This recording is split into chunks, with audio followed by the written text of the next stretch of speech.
탈무드 이야기. 여왕의 수수께끼.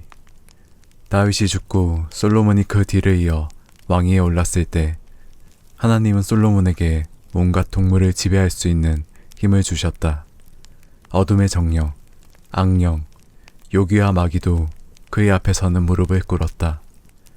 심지어 짐승들이 하는 말을 알아들을 수 있는 힘도 갖게 되었다. 이런 솔로몬이 왕위에 오른 뒤 능력을 활용하여 평화로운 날들이 지속되었다. 그러던 어느 날 포도주에 얼큰이 취한 솔로몬은 기분이 좋아져서 온갖 동물들과 어둠의 훌륭들을 불러들였다. 그리고 나서 그들과 함께 음악을 연주하고 춤을 추며 연애를 즐기고자 했다. 왕의 서기관이 새와 짐승들의 이름을 하나하나 호령하자 이름을 불린 짐승들이 어디선가 나타나 솔로몬 앞에 머리를 조아리는 것이었다. 왕이 인사를 하는 동물들에게 답례하고 가만히 살펴보니 뇌조의 모습이 보이지 않았다.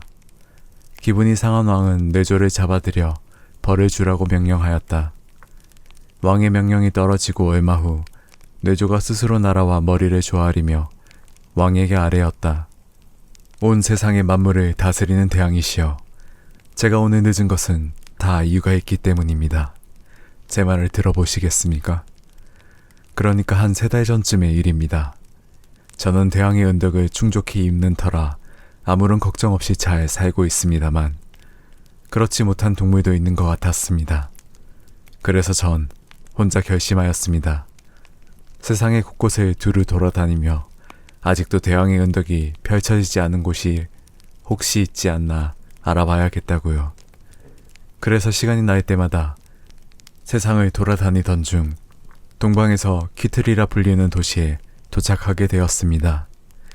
이 키틀이란 도시가 있는 나라는 온통 순금으로 뒤덮여 있고 은 따이는 길바닥에 쓰레기처럼 나뒹굴고 있는 곳이었습니다. 나무도 숲도 천지가 창조된 그때의 것들이 고스란히 남아있어 경치 또한 말할 수 없이 아름답더이다. 그 나라에 많은 사람들이 살고 있었는데 그들은 활을 쏠 줄 모를 뿐더러 전쟁이란 말조차 무엇인지 알지 못하더군요. 이 나라를 다스리는 사람은 시바의 여왕이라고 불리운다고 하더군요. 만약 대왕께서 명령하신다면 제가 다시 키틀로 날아가서 시바의 여왕을 데려와 대왕 앞에 대령하겠나이다. 뇌조의 이야기를 다 들은 솔로몬 왕은 키틀이라는 나라에 대해 궁금하기도 했고 여왕이라는 사람도 보고 싶어졌다. 그리하여 뇌조의 제안에 따르기로 하고 서기관을 시켜 편지를 쓰게 하여 그것을 뇌조의 날개에 매달아 주었다. 뇌조는 솔로몬의 명을 받고 다른 새들과 함께 하늘 높이 날아 시바의 키틀을 향해 날아갔다. 어느 날 아침 일찍 시바의 여왕은 기도를 올리려 궁전에 나섰다가 하늘 저 끝에서 새의 무리가 나타나는 것을 보았다. 새의 숫자가 얼마나 많은지 밝게 빛나던 태양이 새떼에 가려 주인은 칠흑으로 변하고 말았다. 놀란 여왕이 대신들과 함께 깜깜해진 하늘을 바라보고 있을 때 뇌조 한 마리가 여왕 앞으로 내려와 앉았다. 여왕은 날개에 편지가 매어 있는 것을 보고 새에게 다가갔다. 그리고는 궁금한 마음으로 편지를 풀어 읽어보았다. 시바의 여왕과 신하들에게 우호의 인사를 드리는 사람은 솔로몬입니다. 하나님은 내게 세상의 온갖 힘을 주신 바 있소. 그리하여 세상의 모든 생명체들과 나라들은 모두 내게 조공을 바치고 있소. 그런데 단 하나라 당신들의 나라만은 내게 인사조차 없던 것으로 기억되어 만일 여왕도 다른 나라와 마찬가지로 내게 조공을 바쳐온다면 지금까지 누구에게도 내리지 않은 경의를 표할 것이요. 그러나 만약 그대의 나라가 나의 희망을 거역한다면 나는 강력한 군대를 동원하여 시바 왕국을 공격할 것이요. 또 정령들을 시켜 당신의 나라 백성들을 괴롭히게 만들고 동물들을 보내어 전답을 모조리 밟아 망가뜨리라고 시키겠소. 어떻게 하겠소? 내가 어떤 행동을 취하는가는 모두 당신에게 달렸소이다. 솔로몬의 편지를 다 읽은 여왕은 즉시 대신들을 불러 모아 솔로몬의 편지 내용을 말해주고 의견을 물었다. 솔로몬이라는 이름의 왕은 들어본 적이 없습니다. 그의 편지에 신경 쓰지 마십시오. 대신들은 솔로몬의 위협에 넘어가지 말라고 여왕을 부추겼다. 그러나 여왕은 대신들의 의견에 귀를 기울이지 않았다. 여왕은 온 나라에 공고를 내어 사공을 모았고 배에 값진 보물을 가득 싣도록 명령했다. 그리고 나서 키와 몸매가 같고 생년월일이 같은 6,000명의 남녀를 모아 붉은색의 옷으로 갈아입히고 백길을 떠났다. 세월은 흐르고 흘러 3년이 지난 후 드디어 여왕은 솔로몬의 성이 있는 예루살렘에 도착했다. 솔로몬은 우선 장군을 보내어 여왕 일행을 맞이하도록 했다. 장군은 대단한 미남자로 여왕은 장군을 보자 솔로몬 왕인 줄 알고 인사를 하려고 얼른 마차에서 내렸다. 장군은 놀라 그 이유를 물었다. 왜 마차에서 내리십니까? 솔로몬 왕께 인사를 드리려고요. 아닙니다. 나는 왕이 아닙니다. 난 왕의 곁에서 시중을 드는 사람일 뿐입니다. 여왕은 장군의 안내를 받으며 솔로몬에게로 나아가게 되었다. 솔로몬은 여왕이 곧 도착한다는 전가를 받고 성을 나와 유리로 된 궁전으로 들어가 여왕을 맞이할 차비를 하였다. 여왕은 솔로몬이 물속에 있는 듯한 착각을 일으켜 옷이 젖을세라 치맛자락을 둘둘 걷어올리고 방 안으로 들어섰다. 솔로몬은 본의 아니게 여왕의 다리를 구경하게 되었다. 그런데 여왕은 마치 남자의 다리처럼 털이 수북이 나 있었다. 나는 그대가 어떤 사람인지 무척 궁금했었소. 그런데 그대의 아름다움은 다른 여자의 아름다움과 다를 바가 없으나 그대의 다리는 다른 여자들보다 못하군요. 그러자 여왕이 말했다. 대왕이시여, 나는 대왕께서 무척 현명하다는 이야기를 들었습니다. 이제 내가 3가지 수수께끼를 내겠습니다. 만일 그것을 알아맞추신다면 왕께서는 소문 그대로 현자이심에 틀림없습니다.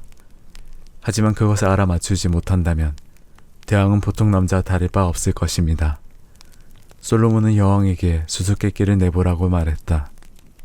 나무로 만든 샘 속에서 쇠로 된 통이 돌을 퍼내기 시작하면 물이 흐릅니다. 이것이 무엇일까요? 그것은 화장상자요. 나무로 만든 화장상자 속에서 조그만 쇠수저로 눈화장을 하는 돌가루를 퍼내어 눈꺼풀에 문질러 바르면 눈물이 흐릅니다. 여왕은 고개를 끄덕이고는 다음 수수께끼를 내었다. 흙 속에서 나와서 먼지를 먹고 반죽같이 되어 집안을 엿보는 것이 있습니다. 무엇일까요? 그것은 집을 지을 때 바르는 안료라는 것이요. 여왕은 역시 고개를 끄덕였다. 그리고는 마지막으로 문제를 내었다. 갈대처럼 머리를 길게 늘어뜨리고 있다가 바람이 불면 좌우로 흔들리며 크게 울부짖습니다. 부자에게는 명예를, 가난한 사람에게는 수치심을, 죽은 사람에게는 장식이며 살아있는 자에게는 고통이 됩니다. 이것이 무엇인지 아시겠습니까? 모시가 아닌가요?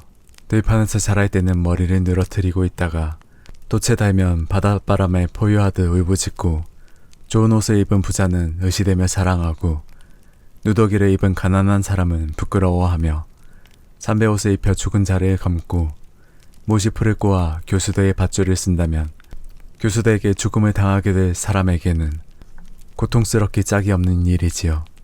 솔로몬의 대답을 조용히 듣고 있던 여왕은 그 지혜로움에 감탄했다. 저는 이제껏 대왕만큼 지혜로운 사람을 만나본 적이 없습니다. 대왕님은 역시 이 세상을 다스릴 만하십니다. 솔로몬은 여왕을 궁전으로 안내했다. 궁전의 성스럽고 호화로운 광경을 보자 여왕은 솔로몬을 창조해주신 하나님께 감사와 찬양을 드렸다. 그리고 가지고 온 보물들을 망설임 없이 솔로몬 왕께 바쳤다. 탑 속에 갇힌 솔로몬의 공주. 솔로몬 왕에게는 아주 아름다운 딸이 하나 있었다. 솔로몬은 자기의 아름답고 사랑스러운 공주에게 과연 어떤 사람이 배필로 짝지어질지 궁금해졌다. 그래서 어느 날 별자리를 살펴보았다. 그러자 신랑 될 사람은 이 나라 안에서 가장 가난한 사람이라는 전개가 나왔다. 사랑하는 딸이 가난한 남자와 결혼할 것이라는 것에 기분이 상한 왕은 바다 한가운데에 외딴 섬의 높은 탑 안에 공주를 살도록 했다. 그것도 모자라 이스라엘의 장로 중 70명을 뽑아 공주를 호위하게 했다. 그리고 물과 먹을 것을 충분히 넣어준 다음 출입문을 하나도 남기지 않고 봉해버렸다. 외부 사람은 아무도 접근하지 못하게 된 것이다. 자, 이렇게 철저하게 봉쇄를 해놓았으니 하나님이라도 손쓸 도리가 없으실 테지. 솔로몬은 그렇게 생각하고 안심을 했다. 어느 날 밤, 누더기를 걸친 한 젊은이가 길을 잃고는 허기진 배를 움켜쥐고 쉴 곳을 찾아 헤매고 있었다. 그의 눈에 풀밭에 소의 해골이 널려 있는 것이 보였다. 젊은이는 조금이라도 몸을 따뜻하게 할 생각으로 소의 갈비뼈 안으로 들어가서 몸을 뉘었다. 그 젊은이가 갈비뼈 안에서 잠든 무렵 어디선가 독수리 한 마리가 날아와서 이 젊은이가 든 소의 뼈를 잡아채어 바다 한가운데에 있는 성의 탑 꼭대기에 떨어뜨려 놓았다. 그 탑은 바로 공주가 거처하는 탑이었다. 소의 갈비뼈가 놓여있는 탑의 지붕은 바로 공주의 방 지붕이기도 했던 것이다. 이튿날 아침 일찍 잠이 깬 공주는 지붕 위를 쳐다보다가 젊은이를 발견했다. 누구시길래 이런 곳에 계신가요? 저는 유태 백성으로 아크라라고 합니다. 거리를 헤매고 있는데 커다란 독수리가 나를 이곳에 물어다 놓았습니다. 젊은 남자를 오래간만에 보게 된 공주는 젊은이를 자기 방으로 데리고 갔다. 그리고는 목욕을 하게 하고 새 옷으로 갈아입게 했다. 그러자 아크라는 몰라볼 정도로 미남이 되었다. 게다가 이 젊은이는 지혜롭고 경전에 통달하고 있었기 때문에 얼마 후 공주는 그만 이 젊은이를 사랑하게 되었다. 어느 날 공주는 젊은이에게 물었다. 저와 결혼해 주신다면 제게 축복이 될 겁니다. 저에게 축복을 주실 마음이 없으십니까? 그건 제가 바라던 바였습니다. 허락만 해주신다면 제게도 크나큰 축복이 됩니다. 젊은이는 그 자리에서 자기 손가락을 물었다. 그리고는 피를 내어 결혼을 약속하는 글을 썼다. 주님, 이제 우리는 결혼을 약속하였습니다. 저희들을 축복해 주시고 우리 사랑의 증언이 되어 주십시오. 그리고 젊은이와 공주는 잠자리를 같이 했다. 이윽고 공주는 아이를 잉태하게 되었다. 공주를 돌보고 있던 장로들은 공주의 몸에 이상한 기미를 느끼기 시작했다. 저 공주님, 혹시 아기를 잉태한 것이 아니십니까? 네, 그렇습니다. 공주는 아무렇지 않게 대답하자 신하들은 모두 놀랐다. 도대체 어떻게 공주가 아기를 잉태하게 되었더란 말인가? 신하들은 솔로몬의 노여움을 각오하고 왕에게 사자를 보내어 공주의 소식을 알렸다. 사랑하는 딸이 몸에 이상이 있다는 보고를 받은 솔로몬은 배를 대령시켜 공주가 있는 섬으로 갔다. 그리고는 공주를 불러 자초지종을 물어보았다. 하나님께서 얼마 전에 제가 있는 이곳으로 젊은 사람을 보내주셨어요. 그 사람은 잘생겼을 뿐만 아니라 마음씨도 한없이 온유하고 재능도 많습니다. 게다가 성경에도 조예가 깊습니다. 공주의 말을 들은 솔로몬은 그 젊은이에 대해 궁금증이 생겼다. 이윽고 그 젊은이가 대왕 앞에 나섰다. 대왕은 우선 그의 씩씩한 외모에 호감이 간지라 젊은이에게 이것저것 말을 시켜보다가 그의 부모와 가족에 관한 것 그리고 고향을 묻게 되었다. 그런데 그의 대답을 들으니 일찍이 대왕이 별점을 보았을 때 공주의 배필이 되기로 했던 그 남자임이 밝혀졌다. 왕은 하나님의 위대하심에 다시 한번 감탄하며 주님을 칭송하였다. 솔로몬의 유혹을 이긴 여인. 솔로몬이 성전을 건축하기 위해 세계 곳곳의 여러 나라 왕과 제후들에게 자신을 보내어 건축 분야에 뛰어난 기술자들을 보내달라고 요청했다. 능력과 일의 양에 비례해서 그에 상응하는 좋은 대우를 해주겠다는 말도 빼놓지 않았다. 어떤 나라에 매우 훌륭한 기술자가 있었는데 그는 아무리 좋은 대우를 해줄지라도 예루살렘에는 가지 않겠다고 버티고 있었다. 이유인즉 그에게는 아름다운 아내가 있었는데 혹시 자기가 집을 비운 사이에 나쁜 놈이 아내를 넘보지 않을까 하는 걱정 때문에 아내를 혼자 두고 갈 수 없다는 것이었다. 그 땅의 영주는 그 기술자를 특별히 불러 예루살렘에 가줄 것을 부탁했다. 솔로몬 왕이 처음으로 부탁을 하는 건데 나로서는 이 부탁을 거절할 처지가 못 되네. 솔로몬의 권세는 이 세상에서 으뜸이네. 자네가 성전 건축에 협력해 주기를 난 진심으로 바라네. 그 기술자는 영주의 간곡한 청에 못 이겨 그만 승낙을 하고 말았다. 그러나 막상 집으로 돌아와 아내의 아름다운 모습을 대하자 다시 걱정이 들기 시작하고 왜 승낙을 했는지 몹시 후회가 되었다. 아내는 남편의 어두운 얼굴을 보고는 그 이유를 물었다. 이윽고 남편의 이야기를 다 듣고 난 그의 아내는 걱정하지 말라며 남편을 위로했다. 그런 이유라면 아무 염려하지 마세요. 전 당신의 아내로 언제까지나 몸을 단정히 지키고 있겠습니다. 영주님과 약속을 하셨다면 지키는 게 도리가 아닌가요? 아내의 위로에 어느 정도 마음이 가라앉은 기술자는 그날 하루를 꼬박 아내와 지새고는 이튿날 아침 일찍 일어나 예루살렘에 갈 행장을 갖추었다. 아내는 떠나는 남편에게 참가루를 들어있는 유리 상자를 주었다. 이 작은 상자를 항상 당신 곁에 두세요. 안에 삼가루들 사이에 불기가 있는 석탄 덩어리를 넣어두었습니다. 삼가루에 불이 붙지 않는 동안은 저의 몸이 정결한 상태이니 마음을 놓으십시오. 기술자는 부인이 준 유리 상자를 몸에 지니고는 길을 나섰다. 이윽고 예루살렘에 도착한 그는 정성을 다하여 성전 건축을 하였다. 그러던 어느 날 대왕은 그 기술자의 목에 매달려 있는 작은 유리 상자를 보게 되었다. 대왕은 궁금해서 무엇이냐고 물었고 기술자는 그 자초지정을 숨김없이 이야기했다. 그의 이야기를 듣고 왕은 용모가 수려한 젊은이 두 사람을 불러서는 기술자의 고향에 가서 그의 아내를 유혹해보라고 시켰다. 왕명을 받은 두 젊은이는 기술자의 고향으로 갔다. 그리고 기술자의 집에 찾아가 하룻밤 잠자리를 구했다. 기술자의 아내는 두 미남자를 상냥하고 친절하게 잘 접대해 주었다. 이윽고 밤이 깊어지자 그녀는 그 둘을 침실로 안내하여 편히 잠을 잘 수 있도록 하였다. 두 젊은이는 침대에 눕는 척하다가 장인의 아내를 유혹하기 위해 침실 문을 열고 나가려고 하였다. 그런데 이게 웬일인가? 문이 꼼짝도 하지 않았다. 장인의 아내가 젊은이들이 흑심을 품지 못하도록 침실 문을 바깥에서 잠궈버린 것이었다. 한편 솔로몬은 매일 기술자의 목에 매달린 상자를 유심히 관찰했다. 두 미남자를 보낸 지 꽤 여러 날이 지났건만 그 상자에는 아무 변화도 일어나지 않았다. 조바심에 못 견디게 된 솔로몬은 자신이 직접 그 여인을 유혹해 보아야겠다고 생각했다. 그리하여 변장을 하고 두 신하만을 데리고 장인의 집을 찾았다. 저 실례합니다. 지나가는 거객입니다. 그 장인의 아내는 듣던 대로 아름답고 정숙해 보였다. 이윽고 여인이 저녁상을 차려내왔는데 상이 무척 훌륭했다. 영리한 그녀는 손님이 다름 아닌 솔로몬 왕임을 이미 눈치챘던 것이다. 여인은 각기 다른 색깔로 칠해진 계란들을 식탁에 올려놓으며 말했다. 드시옵소서 대왕이시여. 뭐라고? 지금 나를 대왕이라고 부르셨소. 손님의 눈빛은 제왕의 위엄으로 번뜩이고 있습니다.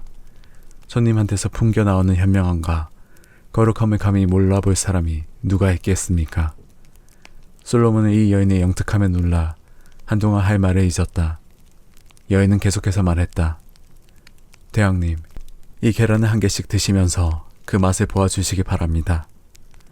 대왕은 노란색, 빨간색, 색깔대로 하나씩 들어 맛을 보기 시작했다. 그리고 나서 말했다. 껍질 색은 저마다 다르지만 맛은 전부 한 가지구나. 여자라고 하는 것은 이 계란과 같습니다.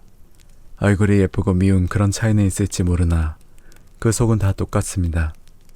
왕께서 저 때문에 이런 먼 길을 오셨다면 헛수고를 하신 듯합니다.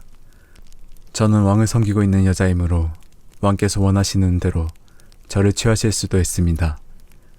하지만 현저로 높이 이름이 나신 왕이시므로 이 세상의 모든 욕망이 더덥고 욕된 것이란 것을 알고 계시리라 믿습니다. 솔로몬은 여인의 조리 있고 사리에 맞는 말을 듣고는 탄복하지 않을 수 없었다. 나의 장난이 심하였구나. 나의 생각이 짧아 너의 마음을 어지럽혔다면 미안하다. 너의 지조 있고 덕성스러움에 축복이 있기를. 그리고 솔로몬은 그녀에게 누이가 되어 달라고 말하고 값비싼 선물을 주고 예루살렘으로 되돌아갔다. 왕은 이 자랑스러운 여인의 남편에게 그 이야기를 전하고는 말했다. 그대는 집에 돌아가도 좋다. 그토록 좋은 여인의 아내로 맞은 그대에게 축복이 있기를. 솔로몬은 다른 사람보다 10배나 많은 보수와 상금을 기술자에게 선물하고는 고향으로 돌아가게 했다. 정숙한 여인 덕분에 왕으로부터 상금을 받고 칭찬을 들은 기술자는 고향으로 돌아가 자신의 아내를 더욱 사랑하고 소중히 여기게 되었다. 가장 강한 신랑. 어느 곳에 주님을 열심히 섬기며 살아가는 수도사가 있었다. 선하고 신앙이 깊은 사람인지라 하나님도 그를 깊이 아끼고 있었다. 어느 날 그 수도사가 강변에 앉아 휴식을 취하고 있는데 독수리 한 마리가 날아오더니 억센 발톱 사이에서 쥐 한 마리를 떨어뜨리는 것이었다. 상처를 입은 채 벌벌 떨고 있는 그 쥐가 가엾게 생각되어 수도사는 외투 자락으로 감싸주었다. 그리고 집에 데려가 치료를 해주고 싶었으나 집안 식구들이 더럽다고 반대할 것 같아 여자아이로 변하게 해달라고 하나님께 기도를 드렸다. 하나님은 신앙이 깊은 그의 기도를 들어주셔서 그 쥐를 예쁜 소녀로 변신시켜 주었다. 수도사는 그 소녀를 집으로 데리고 가서는 마치 친딸처럼 예쁘게 키웠다. 어느덧 세월이 흘러 그 소녀가 12살이 되었다. 너도 이제 나이가 찼으니 시집을 가야지. 너는 어떤 사람을 남편으로 삼고 싶으냐? 저는 세상에서 가장 강한 자에게 시집을 가고 싶습니다. 세상에서 가장 강한 자라. 내 생각에 세상에서 가장 강한 것이 태양인 것 같다. 우리 태양에게 결혼을 부탁해보는 것이 어떻겠느냐? 수도사는 몸을 청결히 하고 태양에게 호소했다. 태양이시여, 만물을 자라게 하는 강한 자여, 당신에게 부탁이 있습니다. 저희 딸이 세상에서 가장 강한 자에게 시집을 가고 싶어 하기에 제가 그 뜻을 전하려고 합니다. 수도사의 호소를 듣고 태양이 응답하였다. 주님께서도 그대의 기도에 기꺼이 응답을 하시는데 내가 어찌 그대를 빈손으로 돌아가게 하겠는가? 내가 진실을 말하겠노라. 나는 그렇게 강한 자가 못 되네. 나보다 강한 자가 있다네. 그분은 누구십니까? 구름의 태양이지. 그가 구름을 피우기 시작하면 나는 그 속에 갇히게 되고 이 세상은 암흑이 되어버린다네. 수도사는 태양이 가르쳐준 대로 구름이 생성되어 퍼지는 곳으로 가서는 구름의 태양을 불렀다. 수도사의 이야기를 들은 구름 태양은 대답했다. 그대의 이야기를 잘 들었노라. 물론 나도 강하긴 하지만 나보다 강한 자가 있어 나도 그에게는 꼼짝 못한다네. 그분이 누구십니까? 바람이네. 바람은 나를 이 끝에서 저 끝으로 날려보내기를 식은 죽먹기처럼 하네. 바람에게만은 맥을 못 추겠거든. 수도사는 바람을 찾아가서 구름의 대왕이 했던 똑같은 말을 했다. 물론 나는 강한 힘을 가졌지. 하지만 나도 어쩔 수 없는 강한 상대가 있네. 그대는 그 자에게 가서 부탁해봄이 어떤가? 그가 누구입니까? 산이네. 내가 아무리 강한 바람을 보내도 산이 가로막으면 난 힘을 못 쓰거든. 수도사는 산에게 가서 또 딸의 이야기를 했다. 물론 내가 강한 것은 사실이네. 하지만 나에게도 두 손을 대게 하는 상대가 있으니 그 자를 가르쳐 주겠네. 바로 쥐일세. 쥐는 내 배 가운데 구멍을 뚫거든.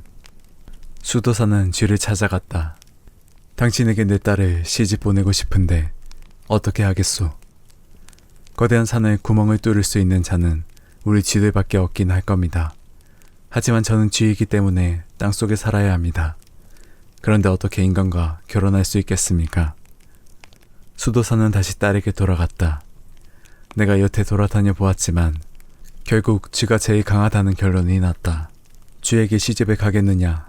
내가 그러길 원한다면 주님께 부탁드려서 원래의 내 모습인 쥐가 되도록 하겠다. 네, 알겠습니다. 그렇게 하겠습니다. 소녀는 다시 쥐가 되었다. 수도사는 소녀를 쥐 구멍으로 데리고 가서 결혼식을 올려주었다. 1000데나리온을 주고 산 개구리. 어느 거울에 신앙이 매우 두터운 사람이 있었다. 그는 대단한 부자였으나 나이가 들어 죽을 날이 얼마 남지 않게 되었다. 그는 죽음을 예감하자 아들 네을을 불렀다. 내가 죽거든 내 재산은 모두 내가 물려받도록 해라. 그리고 주님의 율법을 지켜 도리에 어긋나는 짓은 하지 않도록 해라. 아들 조돈과 그의 아내는 아버지의 유언을 명심해 들었다. 그리고 한마디만 더 하마. 내가 죽고 상이 끝나면 시장으로 나가서 노점 상인이 모여들 때까지 기다려라. 그러다가 내가 맨 처음에 만나는 상인에게서 물건을 사라. 꼭 사야 한다. 그리고 그 산 물건을 소중히 간직하도록 해라. 유언을 마친 후 노인은 세상을 떠났다. 아들 네은은 관례에 따라 30일간을 곡을 하였다. 상을 마친 후 아버지의 유언에 따라 조던은 시장에 나갔다. 얼마 동안을 기다리자 아름답게 조각된 작은 상자를 든 남자가 나타났다. 그 상자는 팔 것입니까? 팔려고 가져왔지요. 내가 사겠습니다. 얼마를 드릴까요? 그마 100데나리온만 내십시오. 그 작은 상자가 100데나리온이라니 너무 비싸요. 60데나리온만 합시다. 조던이 물건값을 깎자 그 사람은 아무 말도 않고 돌아서 가려 했다. 조던은 마음이 급해졌다. 저 물건을 사지 못한다면 아버지의 유언을 저버리는 것이 되지 않는가. 조던은 상인을 쫓아가서 붙잡았다. 내가 100데나리온을 내겠으니 내게 파시오. 그러나 남자의 대답은 엉뚱했다. 200데나리온을 내시오. 그 이하라면 아예 말을 마시오. 상인은 또 돌아서 가려고 했다. 조던은 아버지의 유언을 저버리게 될까봐 전전긍긍했다. 아무리 비싼 대가를 치르더라도 아버지의 유언을 지켜야 하지 않을까 라고 생각한 조던은 다시 한번 노인을 붙잡았다. 좋소. 당신이 원하는 대로 드리죠. 그마 1000데나리온을 내시겠소. 그 금액에서 한 푼이라도 깎으면 아마 헛수고가 될 것이요. 조던은 망설이는 바람에 100데나리온의 10배가 되는 값을 치르고 그 상자를 사게 됐다. 상자를 받아 가지고 온 조던은 집에 돌아오자마자 뚜껑을 열어보려고 했다. 그러나 아무리 애를 써도 열리지 않았다. 얼마 후 아버님이 제삿날이 돌아오고 아내와 함께 식탁에 앉았을 때 조던이 아내에게 말했다. 그 상자를 가져오시오. 오늘 돌아가신 아버님을 생각하는 뜻으로 이 식탁 위에 놓아둡시다. 아내는 남편의 말에 따라 그 상자를 가져다 식탁 위에 올려놓았다. 조던이 시험 삼아 손을 대보니 이번엔 상자가 힘없이 열리는 것이었다. 신기함을 느낀 조던은 얼른 뚜껑을 열어 안에 들여다보았다. 그 안에는 작은 상자가 또 하나 있었다. 조던은 그 작은 상자도 열었다. 그러자 그 안에는 뜻밖에도 개구리가 한 마리 들어있었다. 부부는 깜짝 놀랐으나 이윽고 정신을 차리고 개구리에게 먹을 것을 주었다. 그러자 개구리는 맛있게 받아먹고 나더니 조던의 얼굴로 펄쩍 뛰어올라 입을 맞추는 것이었다. 그리고는 다시 작은 상자 속으로 들어갔다. 조던은 상자를 다시 닫았다.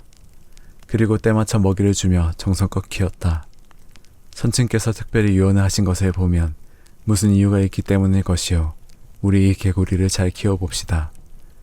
두 사람의 정성스러운 보살핌 덕분인지 개구리는 무럭무럭 자라 얼마 지나지 않아 그 상자가 비좁은 지경이 되었다. 개구리가 자람에 따라 점점 더 큰 상자를 옮겨주기를 몇 번. 얼마 후에는 아예 방을 만들어 주어야 할 정도가 되었다. 개구리가 지칠 줄 모르고 자람에 따라 그에 비하여 개구리 사육에 드는 비용도 엄청나게 늘어났다. 조던이 부자이긴 했지만 수년 동안 개구리를 사육하다 보니 견뎌내지 못하게 되었다. 조던 내외의 살림은 하루하루 쪼들려갔다. 그리고 개구리의 몸은 엄청나게 커져서 실내에 들여놓지 못하고 아예 뜰에서 키울 수밖에 없게 되었다. 여보, 어떻게 하면 좋겠소? 더 이상 먹이를 살 돈이 없으니 개구리는 저렇게 지칠 줄 모르고 자라니 이제는 우리까지 굶어 죽게 생겼구려. 생각이 깊은 아내는 조던을 위로했다. 너무 걱정 마세요. 오늘은 당신의 외투를 팔면 되고 내일은 저의 목도리라도 팔면 되지 않겠어요. 부부는 굶주리면서도 개구리 사육에 정성을 쏟았다. 드디어 팔아야 할 것이 더 이상 없을 때 조던은 주님께 기도를 올렸다. 주님, 저는 아버지의 유언을 충실히 지키기 위해 모든 걸 바쳤습니다. 이제 저희들에겐 더 이상 물건이 없습니다. 저희들에게 알려주십시오. 저희가 정성을 다하는 저 개구리는 도대체 어떻게 되는 겁니까? 그의 기도가 끝나자 멀뚱히 앉아있던 개구리가 갑자기 입을 열었다. 당신의 기도가 주님께 이르렀소. 그래서 주님께서 나와 당신이 말을 나눌 수 있는 힘을 주셨소. 그동안 나를 정성껏 돌봐주어서 정말 고맙소. 이번엔 내가 당신의 소원을 들어줄 차례인 것 같군요. 자, 당신이 원하는 것을 말해보시오. 놀라고 감격한 조도는 들떠서 말했다. 이 세상에 있는 어느한 언어는 내가 모두 이해할 수 있도록 해주시오. 그게 내가 원하는 것이오. 개구리는 당장 그 소원을 이루어 주었다. 조도는 인간의 말뿐만 아니라 새나 짐승의 말까지 이해하게 되었다. 개구리는 조던의 아내에게도 소원을 말하라고 했다. 그동안 우리 부부는 쪼들리며 어렵게 살았어요. 우리 부부가 더 이상 돈 걱정을 하지 않아도 될 만큼의 재산이 있었으면 해요. 그렇다면 금과 은을 비롯한 보석을 몇 수를 드리지요. 그렇게 말하고 개구리는 깊은 숲속으로 부부를 데리고 갔다. 그들 부부가 숲에 이르자 뱀, 두꺼비, 곤충 등의 온갖 짐승이 각각 금과 은 그리고 보석들을 입에 물고 그들 부부에게로 오는 것이었다. 그들은 마치 곡물을 바치듯이 보석을 그들 부부의 발 아래 쌓아 놓았다. 주돈 부부는 개구리가 시키는 대로 그 보물들을 수레와 보자기에 담고 또 담았다. 작업이 다 끝난 뒤 조도는 개구리에게 물었다. 꼭 한 가지 묻고 싶은 것이 있어. 당신은 도대체 누구십니까? 어디에서 오셨는지요? 나는 최초의 인간이었던 아담의 아들이요. 아담의 이브가 만들어지기 전까지는 금수나 새와 교섭을 하곤 하였지요. 아담이 나의 어머니와 교섭을 하여 낳은 것이 바로 나입니다. 나는 1000년을 주기로 몸의 크기가 변합니다. 1000년 동안은 몸이 계속 커지고 그 다음 1000년 동안은 몸이 계속 작아집니다. 내가 이렇게 크게 된 것도 그 탓이지요.